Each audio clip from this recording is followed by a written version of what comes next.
Hello and welcome back to the Crime Reel.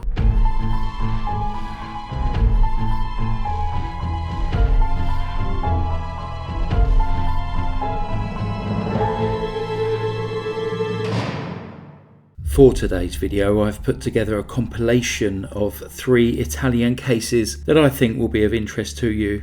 Next week, I have a long single case video for you that is taking a while to complete. Thank you for supporting the channel. And now for the first case. Whilst this case received a great deal of attention from the Italian press, it appears to be relatively unknown outside of Italy. So today we shall be looking at the bizarre case of the disappearance of 15-year-old Sara Scazzi. Sara's mother was on live TV appealing for her daughter's safe return when she learnt a horrific truth about what had happened to Sara. An entire nation was left reeling in shock, and this, without doubt, is one of the most controversial cases in recent Italian history. In the far south of Italy, in the county of Puglia, the heel of the country, lies a little town named Avetrana. With just 6,700 residents, it is a small, ordinary town like so many others, with surrounding farmland, agricultural productivity, and easy access to the sea. It is a peaceful place where residents go about their daily lives at a calm and gentle pace. Before August of 2010, few people had even heard of it, but all of that changed when 15-year-old Sara Scazzi suddenly vanished into thin air and Avetrana was firmly placed on the map.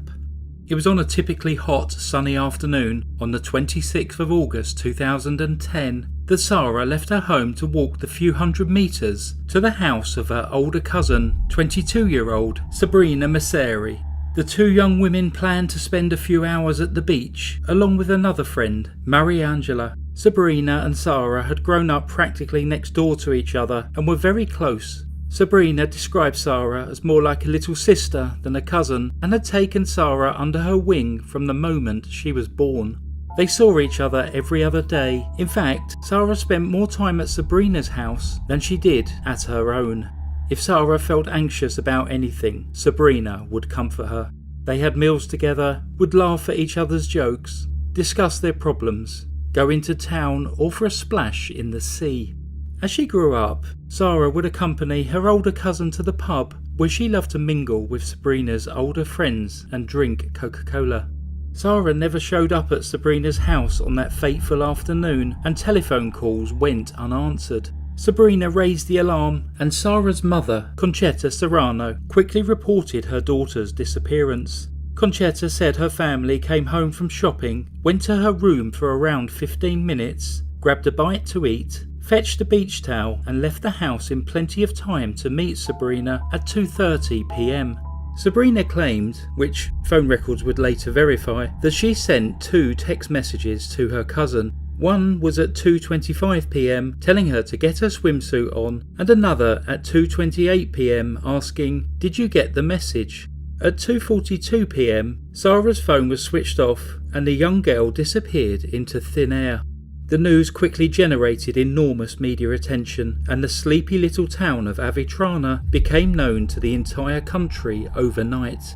From the beginning, media focus was on Sara's personal life and habits, scouring her Facebook profile and secret diary for any clues as to why the teenager might have run away from home. She was portrayed as a restless young girl who regularly contacted older boys on social media. Newspapers reported how she was desperate for excitement and longed to escape her mundane life in such a small village that offered so little for youngsters of her age. It was reported that Sara was saddened by the fact that her father was constantly away working and that she was oppressed by a devout Jehovah's Witness mother with whom she frequently quarrelled. Her mother, friends and family emphatically denied this image of Sara. Instead, they insisted she must have been kidnapped despite the family's frugal economic situation. In a crescendo of media interest, Sara's family, particularly her cousin Sabrina, appeared on many television broadcasts, appealing for Sara's safe return home. The utterly inconsolable Sabrina regularly made tearful appeals, begging the guilty party to come forward and release the kidnapped girl if they had any ounce of conscience. After more than a month of searching, on the 29th of September 2010, Sara's partially burned mobile phone was found in a field not far from her home by her uncle, Sabrina's father, Michele Messeri.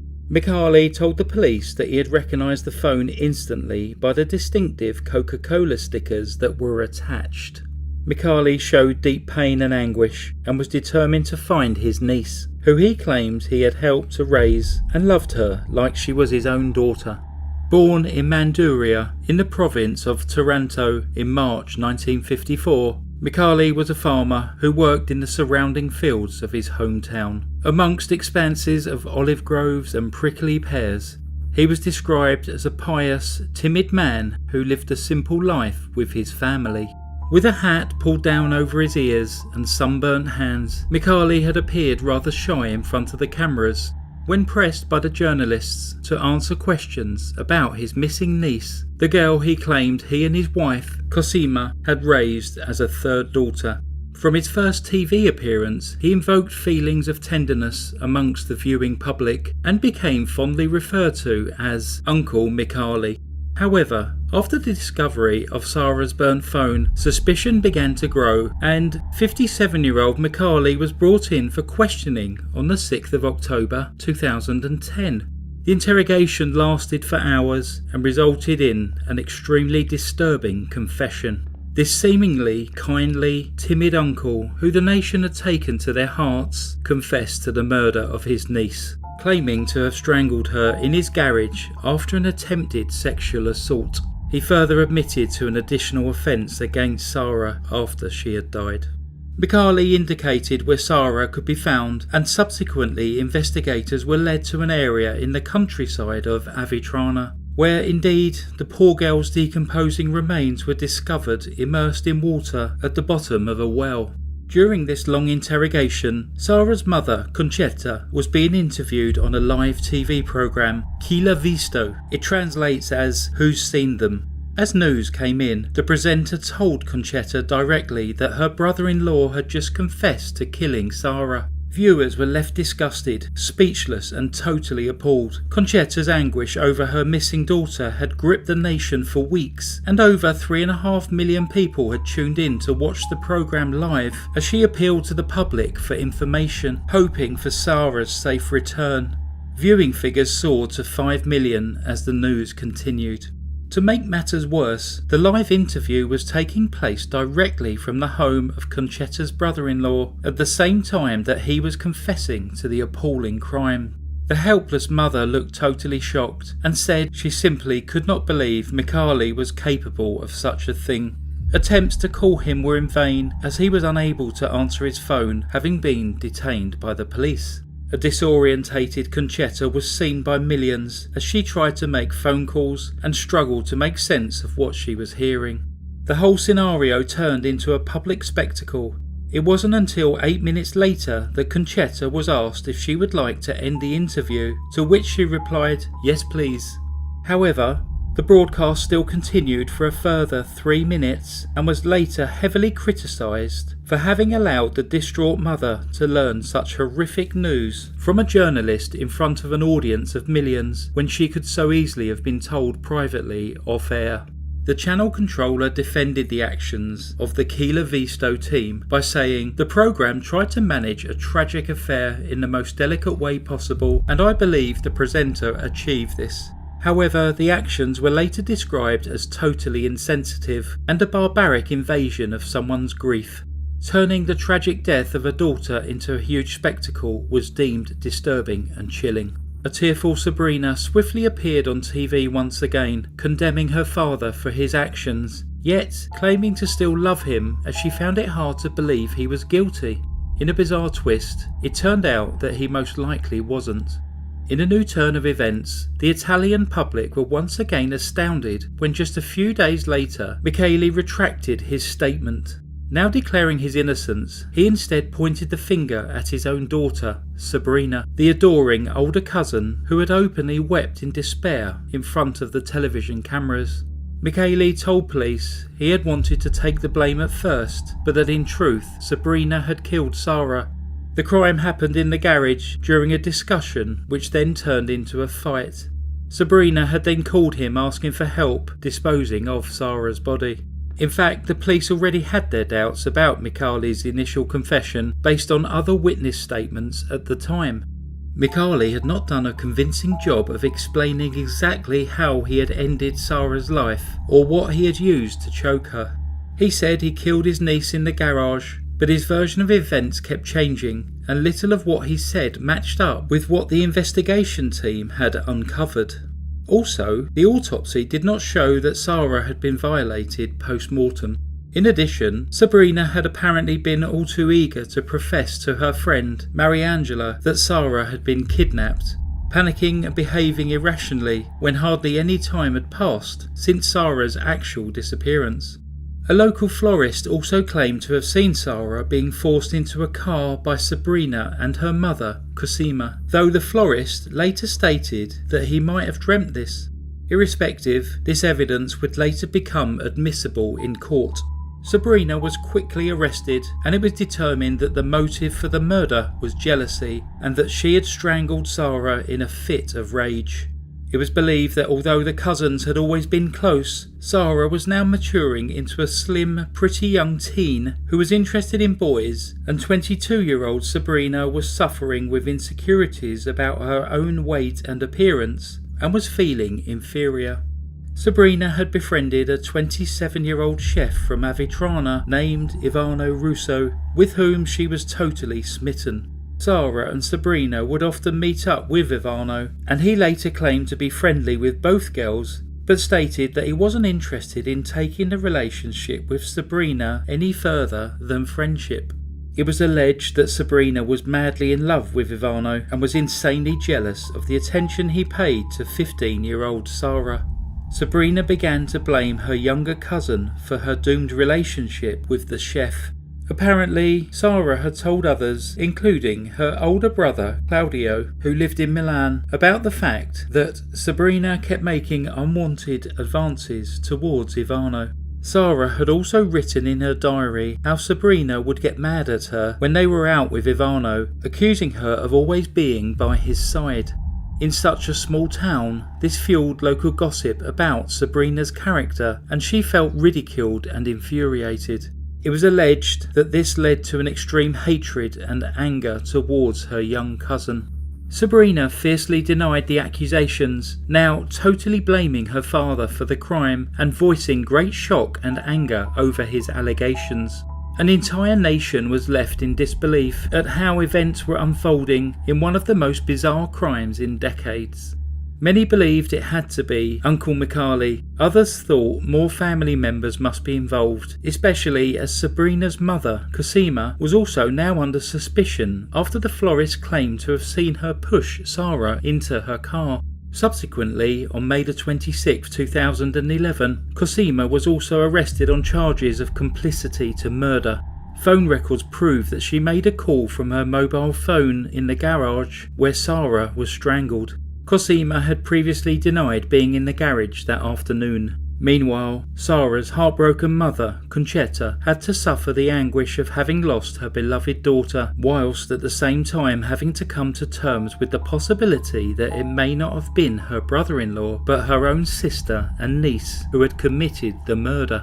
To make matters even more sinister, both Cosima and Sabrina had constantly been at Concetta's side, comforting her during the weeks of turmoil and grief that she faced when her daughter had disappeared. Concetta begged for the truth, but a seemingly close family was now firmly at war, and chaos and confusion abounded. The authorities, however, were convinced that they had the true perpetrators and vowed that they would be brought to justice.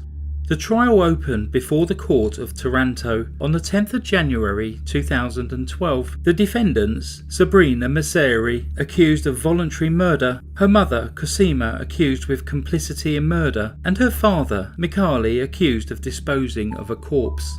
It was alleged by the prosecutors that Sara's death occurred between 2 p.m. and 2:15 p.m. on the 26th of August 2010. It was determined that a violent quarrel broke out between the two cousins and Sara fled.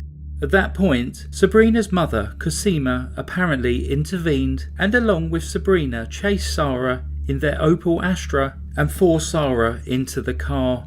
Returning to the house, Sara was strangled with a belt and her body left in the integral garage. Mikaeli was then ordered to dispose of the corpse and make Sara's personal effects disappear.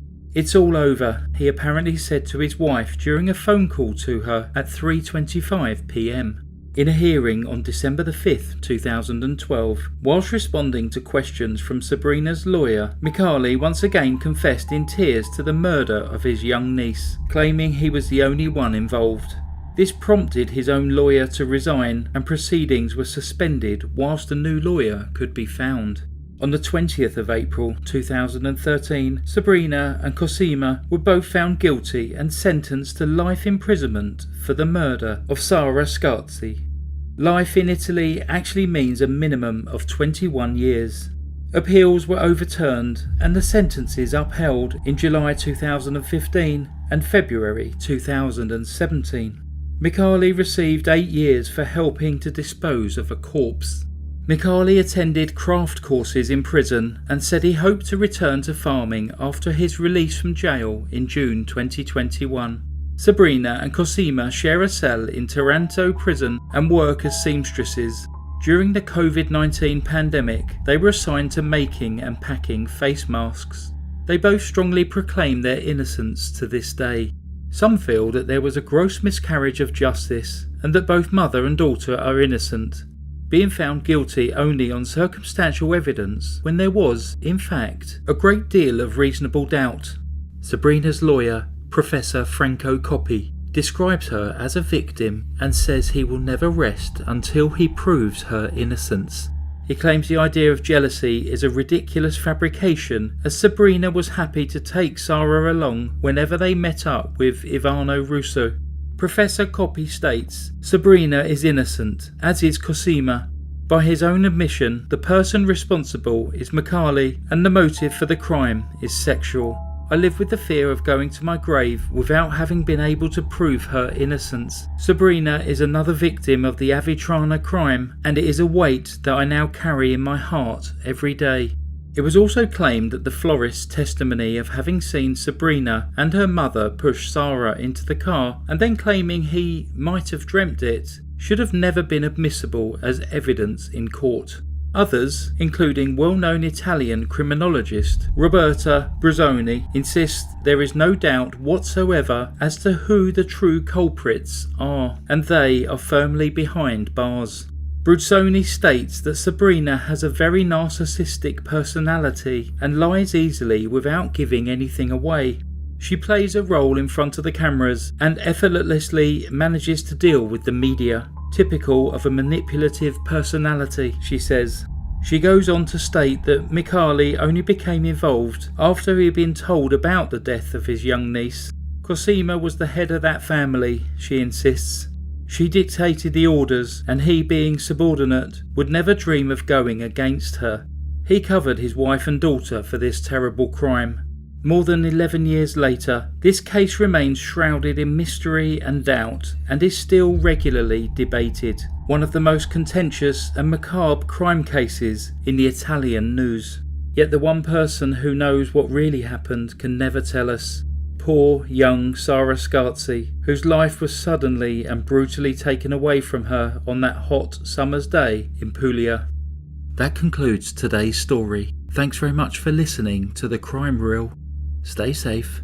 Goodbye. Psst. Even Sabrina's sister, Veronica, firmly believes that both her mother and sister are innocent and is convinced their father is the true culprit. However, the majority of Italians believe justice prevailed. Ciao. For today's true crime narration, we look at the heartbreaking case of Lorys Stival, a case with many twists and turns and an unforgivable crime which broke the hearts of the Italian nation. In the early afternoon of the 29th of November 2014, Veronica Panarello arrived to collect her 8-year-old son from school, only to be told that he had never shown up that day. As events began to unfold, it soon became clear that there was something way more sinister behind the disappearance of 8-year-old Lorys, whose father would be left reeling in shock after reading a simple Facebook post. Santa Croce Camarina is a small town in the province of Ragusa in Sicily, Italy's largest and most densely populated island off the far south coast of the peninsula. It was here that Veronica Panarello met her future husband, 18-year-old Davide Stival. This was back in 2004 when she was just 16 and working as a waitress in a local bar. The two began to see each other on a regular basis, and as they grew closer, Veronica would share her family troubles with him and complain about frequent arguments with her mother. When she announced she had been thrown out of a house after a violent quarrel, Davide took her under his wing, offering her a roof over her head at his parents' house, where she was treated like a third daughter. Veronica soon fell pregnant, and the young couple were determined that this would unite them even more as a family.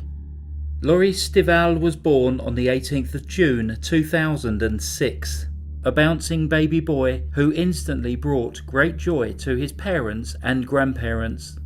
In spite of the fact Davide worked long hours and was often away from home for extended periods due to his job as a lorry driver, Veronica was content and didn't feel lonely as she devoted herself to her son.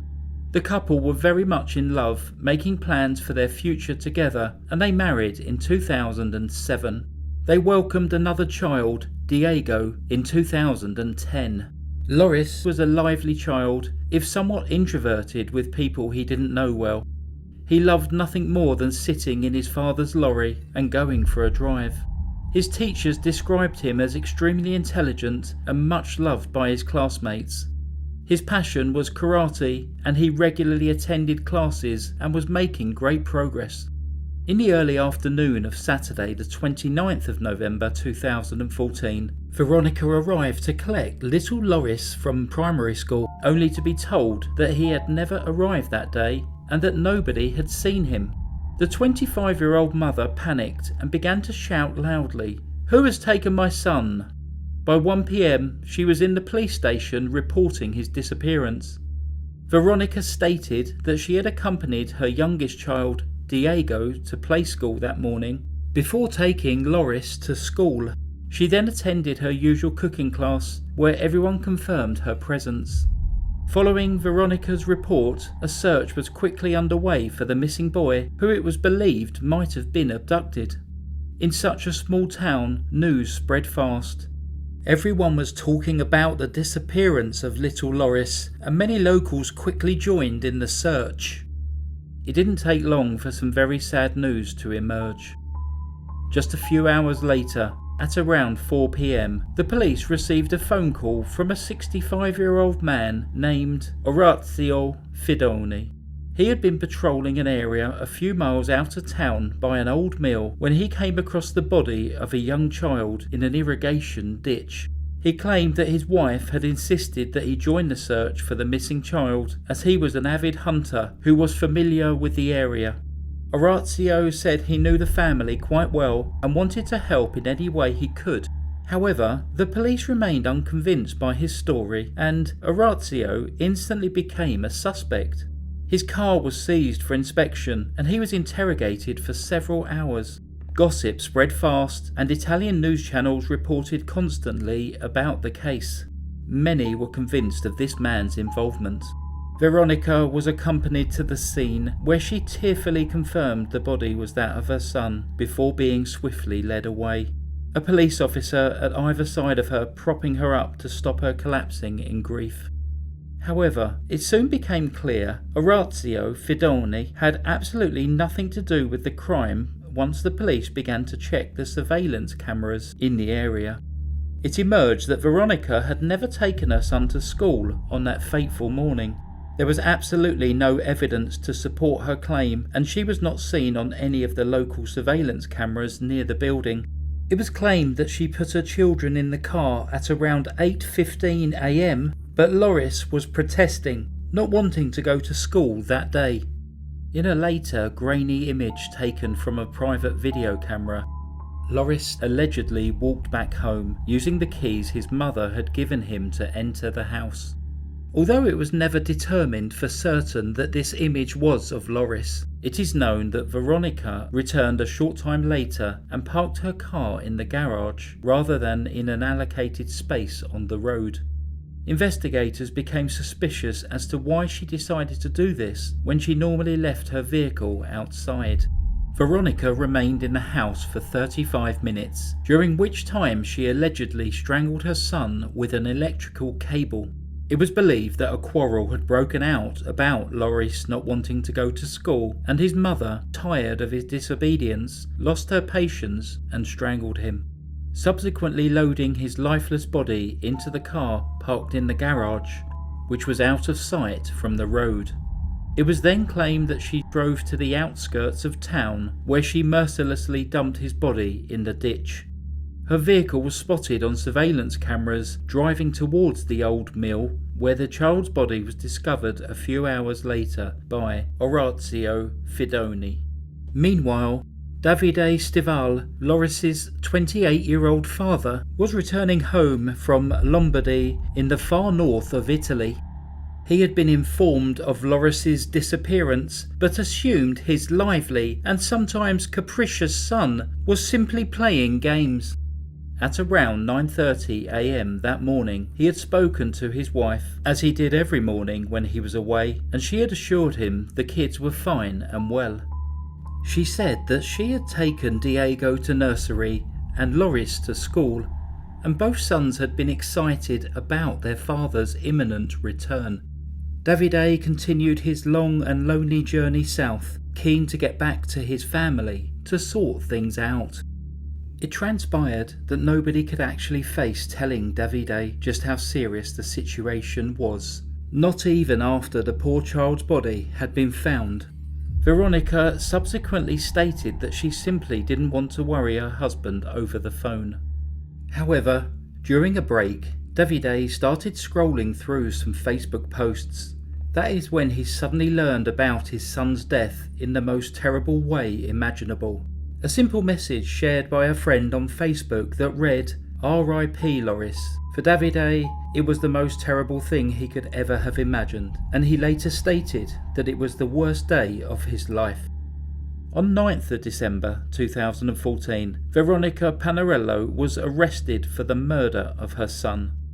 Veronica vehemently denied the charge, and Davide initially stood by his wife, stating that she had always been a loving, caring mother and was actually incapable of such a heinous act. An outpouring of sympathy followed for the distraught father. The nation was shocked, angry, and in disbelief that a mother might have killed a sweet, innocent child in cold blood. An autopsy determined that Lorys had died somewhere between 8:30 and 9:30 a.m. on the 29th of November 2014. The cause of death was strangulation, and his wrist showed evidence of having been held firm with plastic electrical ties. As the net closed around her, Veronica suddenly claimed that she could no longer recall what had happened. The funeral took place in Santa Croce Camarina on the 18th of December 2014. Veronica's request to attend was denied, and she remained behind bars. Family members solemnly carried the little white coffin into the church, where people had placed numerous wreaths, soft toys and messages. Davide Stival was at the front of the procession, weeping uncontrollably. The coffin was then taken around the square so that the townsfolk could say their last goodbyes to a little boy so many had known and cared about. Countless people turned out to pay their respects. Many school friends and teachers held white balloons. One banner read, "The tragic death of little Lorys has deeply affected us all. The whole community shares in the family's pain." For over a year, Veronica Panarello proclaimed to know nothing, but then began to change her version of events. She stated that Lorys had refused to go to school that day and ran back inside the house. She proceeded to take her youngest son to nursery and, upon her return, she discovered the lifeless body of Lorys. She claimed he had died after playing with plastic ties and accidentally strangled himself. In total fear of what her husband would think, she dumped her son's body in the ditch. She continued with this account for some time, and Davide continued to visit his wife. Davide, described as a gentle soul, now so terribly confused and distraught at the loss of his son, simply begged Veronica for the truth. After months of talks in prison with her husband, angry, tired and bitterly disappointed with his wife's ever-changing version of events, Veronica dropped the latest bombshell on him. She said that although she had been present when Lorys was killed, she was not the one who had committed the actual crime. Instead, she pointed the finger at her father-in-law, Nardo Stival. Not only did she accuse Davide's father of being Lorys's real killer, but she claimed to have had an intimate relationship with him. Veronica stated that she and her 52-year-old father-in-law were having an affair. Lorys had found out and said he was going to tell his father. For this reason, Veronica alleged that Andrea instructed her to tie the child's wrists before he killed his grandson by strangling him with the USB cable. Together, they then loaded his lifeless body into the car, drove to the outskirts of town, and dumped Lorys in the ditch. Andrea totally denied the accusation, stating he was dumbfounded that she could invent such a story. He was investigated, but no proof whatsoever was found of his involvement. He had a strong and firm alibi as, now separated from Davide's mother, he was with his girlfriend, Andreina Fiorilla, and they were far away from the crime scene at the time. Phone records had shown nothing more than short calls between Andrea and Veronica during the months prior to Lorys's death, all in line with ordinary parental relationships. Andreina confirmed to the court that she and Andrea had only been together a short time and that she wouldn't dream of giving a false alibi to someone who might have killed a child. Lorys Stival never doubted his father's innocence, stating it was just another of Veronica's numerous lies and that his father had become an additional victim. Davide, now a broken man, had begged his wife for the truth, but her version of events had become more and more bizarre. The trial began on the 17th of October 2016. Veronica was accused of murder and disposing of a corpse. Her defence tried to argue that she had a history of psychiatric disorders, borderline personality disorder, and had twice tried to take her own life. In fact, after a lengthy investigation and a 160-page report, it was determined that she was perfectly sane, well aware of the crimes she had committed, and would be judged accordingly. Veronica Panarello was found guilty beyond all reasonable doubt of murder and concealment of a body and sentenced to 30 years imprisonment. An appeal would be rejected and the sentence upheld by the Supreme Court on the 21st of November 2019. The supposedly loving mother had done everything to obstruct the course of justice and was now described as a monster who had murdered her child in cold blood before callously disposing of him like a sack of rubbish. She had then gone to her cooking class as if nothing had happened. Later, fully aware her son's body was already stone cold, she went to collect him from school. Lorys Stival issued a lawsuit against his daughter-in-law for defamation of character, claiming her lies and accusations regarding his grandson's murder had caused him intolerable stress and heartache. In addition to the tragic loss of his beloved grandson on whom he had doted, Andrea's lawyer spoke of immeasurable damage which harmed the integrity of his client.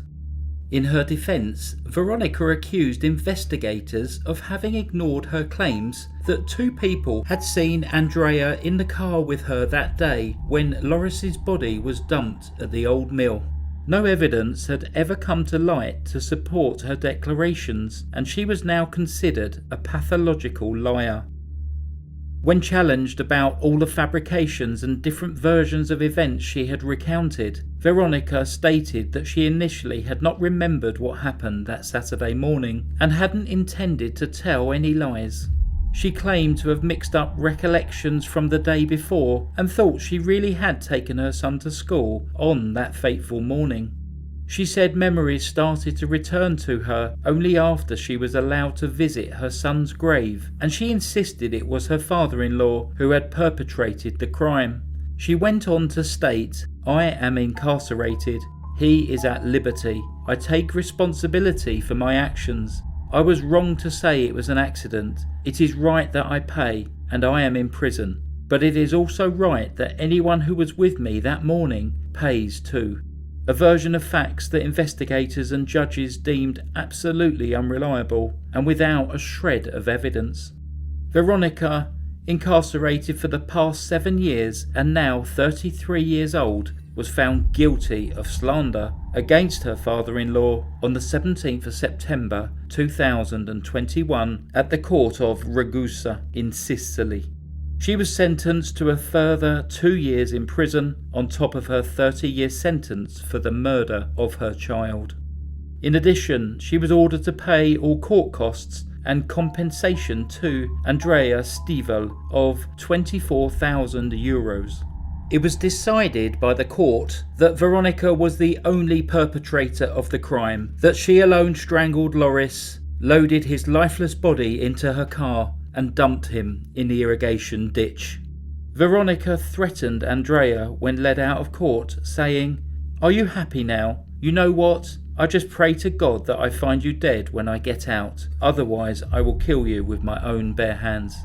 Veronica was not awarded any visiting rights to see her youngest son, and Davide commenced divorce proceedings in 2017. She is kept informed of Diego's progress by letter and photos, but Davide has no direct communication with her. In an interview, he claimed he didn't know what his wife's reaction had been when she received the divorce papers, but it was simply something that had to be done.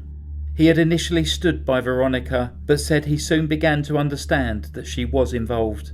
"I knew for sure that she was lying when she claimed Lorys's death had been an accident. Lorys would never have played such a dangerous game," he stated.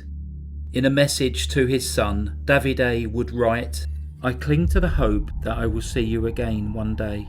This gives me the strength, as if you had never gone away. You live on in us like the most beautiful and colourful rainbow." He went on to write a book in 2018 entitled In the Name of Lorys, where he sheds light on many details of his life with Veronica and shares an array of documents and photographs. Davide stated that he wanted to relate his own truth and pain about events, and to help his younger son, Diego, to understand what happened to his older brother and to give others the courage to deal with tragedy. "It's just me and Diego now, and he wants for nothing. Veronica destroyed everything, including herself," he states. Veronica Panarello was transferred to 4 different prisons over the years and now remains incarcerated at Turin in the far northwest of Italy, where she still proclaims her innocence. She has been studying to become a social worker, something that generated great controversy when it was reported. However, the truly innocent victim in this horrendous crime is poor Lorys Stival, the fun-loving little boy who would have celebrated his 15th birthday in June 2021. As usual, his affectionate father wrote a card for him on that day. "Without you, life is not as beautiful as it once was. Those jigsaw puzzles we used to make simply won't fit together anymore. We try to be strong, your little brother and I, and we succeed because we embrace the strength you transmit to us. In our hearts we carry all the happy memories, joy, laughter and love that we shared. Today you are teaching the world the true value of life and protecting other children from injustice. With our hearts full of love, we imagine you a little happier today, even though we can't hold you." Between a tear and a smile, happy birthday, Lorys. That concludes today's story. Thank you so much to Pimpozza for writing the case. Please add any comments down below. Thanks very much for listening to the Crime Reel. Stay safe. Goodbye. Psst. For his young son's future, Davide put every penny of the proceeds from his book into an account in Diego's name. Goodbye. The Nardo family lived in Novi Ligure, a small town in the northwest of Italy. The town has a population of around 27,000 people and is generally seen as a good place to live, work and raise a family. The Dinardos lived on Via Beniamino de Catra in Novi Ligure and were relatively typical of families in the area at that time. 45-year-old Francesco Dinardo and his wife Susie had 2 children, 16-year-old Erica and 12-year-old Gianluca. Francesco was one of the managers at the Peringotti chocolate factory, which at the time was one of Italy's leading producers of chocolate treats. Susie worked as an accountant and Erica and Gianluca attended local schools. On 21st of February 2001, Susie picked Erica up from school at around 2 p.m. The mother and daughter had lunch together before Erica left to spend the afternoon with her 17-year-old boyfriend Mauro Favaro, more commonly known as Omar. Erica returned home at approximately 7 p.m. that evening and waited for the arrival of her mother, who had gone to pick up her brother Gianluca from his sports practice. Francesco would be late arriving home from work that night as he met up with friends for their weekly game of five-a-side football. At around 8 p.m. that evening, Erica came running from the family home into the street screaming for help. She hammered on her neighbour's front door, and as they came to her aid, she told them that 2 people had entered her house and had been trying to rob her family. They had assaulted her mother and brother, but she had managed to escape. When the emergency services arrived just minutes later, they found a heartbreaking scene within the family home. Both Susie and Gianluca were dead. They had been stabbed multiple times. Susie was in the kitchen, almost unrecognisable from her wounds. Gianluca was in the bath upstairs, having suffered even more extensive injuries than his mother. A wooden-handled 15cm kitchen knife, which was used in the murders, was found at the house. Erica told the police what she knew. She had been upstairs in her bedroom listening to music on her headphones when she heard her younger brother cry out for help. She left her bedroom and saw that her mother was struggling with 2 men. Her mother, already bleeding profusely, screamed at Erica to run away. Erica fled via the underground garage. She told the police that the 2 men who had broken into her home were not Italian, and she guessed that they were from Albania. She estimated that one was in his 40s and the other in his 20s. In recent years, Italy had seen a leap in immigration numbers. There had also been some break-ins which linked back to the immigrant community, so police suspected that the murders could have been at the hands of a known immigrant gang. Following the leads which Erica had given them, the police showed Erica some mugshots of these gangs, which they thought may have been responsible. Erica immediately recognised one of the men as one of the 2 killers who had entered her house. Media attention immediately focused on threats from immigrants entering the country. The images of a young girl who had witnessed 2 members of her family being brutally murdered led to a public outcry. Several newspapers demanded a crackdown on illegal immigration. Investigators tracked down and interviewed the man who Erica had identified. He had a very strong alibi, and soon the police, along with the public prosecutor Carlo Carlesi, started to sense that there was more to this investigation than it initially seemed. As bloodstains were analysed at the scene of the crime, it was concluded that due to the distance between the bloody footsteps, Erica had actually walked to get help rather than running, as she had previously stated. In addition, there were no signs of forced entry at the house, and no items had been stolen in this supposed robbery. The murder weapons were the family's own knives. Police questioned why Erica had left the house through the underground garage rather than the much shorter route of going straight out of the front door.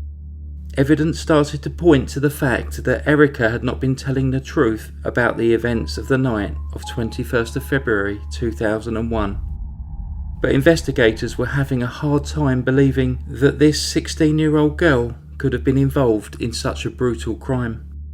The public prosecutor asked for surveillance of Erica's phone calls. 24 hours after the murders, she was heard talking to her boyfriend Omar, telling him not to worry as they would never get found out because she was the only witness.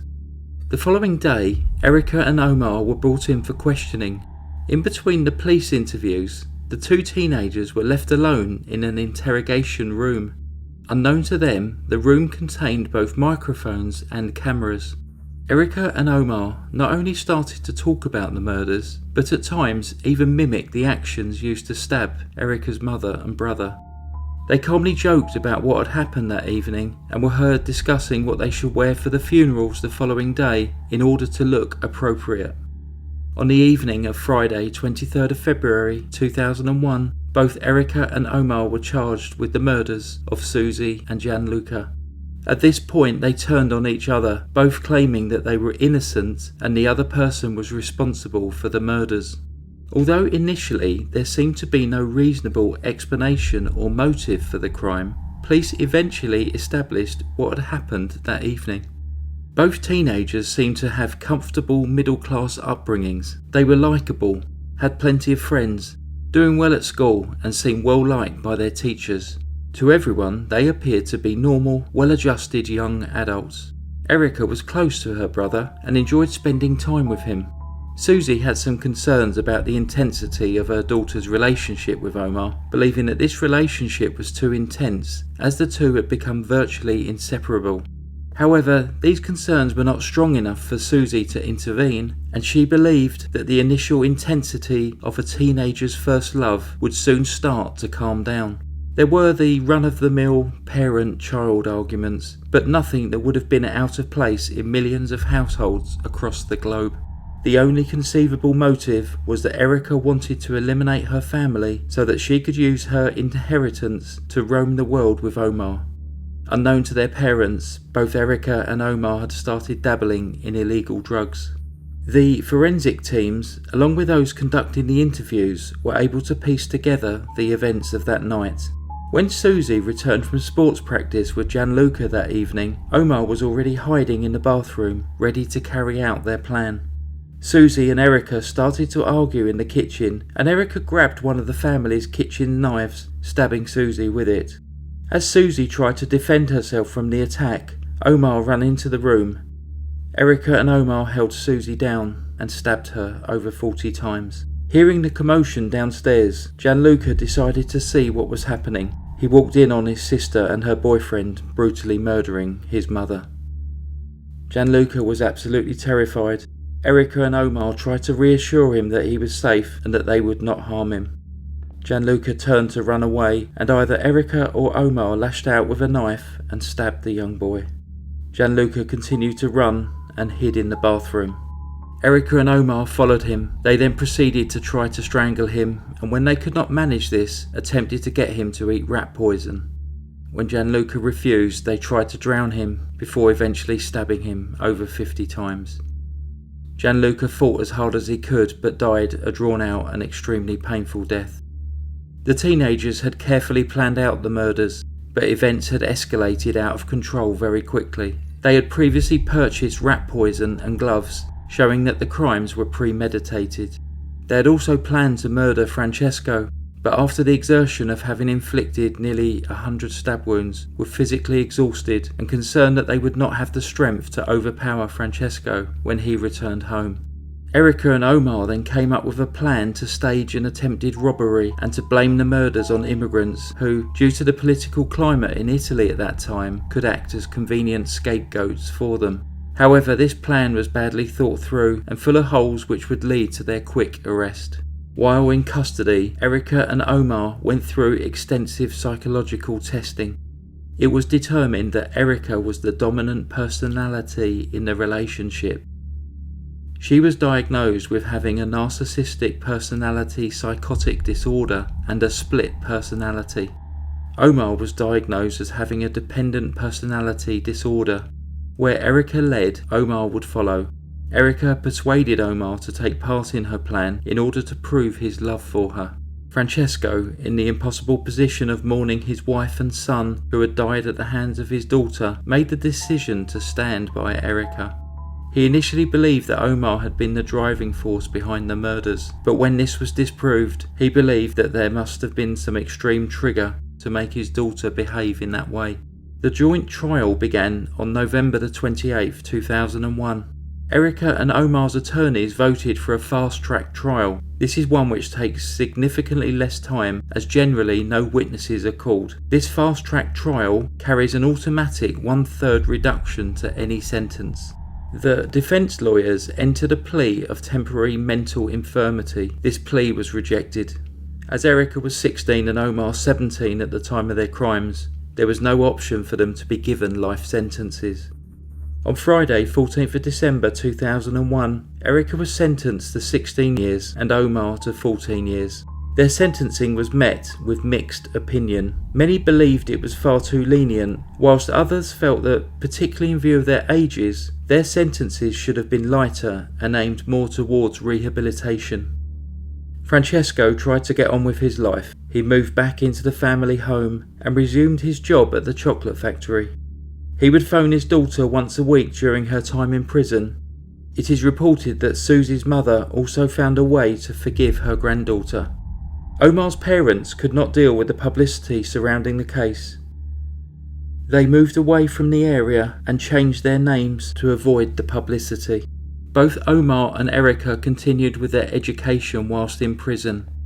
Neither of them served their full sentences, and they were released on parole in 2011 and 2012 respectively. Omar has tried to get on with his life and publicly apologised for his role in the crimes in an interview after his release. It is also believed that Erica, with the support of her father, has moved on with her life and is now married. Any further details of their life since prison are unknown. That concludes the story of the Nardo family. Thanks very much for listening to that. Please add any comments down below. I'll be interested to read them. Thanks for listening to The Crime Reel. Stay safe. Goodbye. And finally, I just wanted to say thank you to Pimpotza, also known as Fee, as she wrote the first 2 stories in this week's video. And now we have a couple of petty crimers for you. Mima the lemur has sent in Forrest, a 4-year-old Maine Coon rescue cat. Forrest is half blind in one eye, but hunts around the house looking out to snag t-shirts and socks. He also knocks over breakable things all around the house. His owner, Mima, described the breakages as a deforestation by the lovely Forrest. And finally, we have Smitty, a 1-year-old English Springer Spaniel.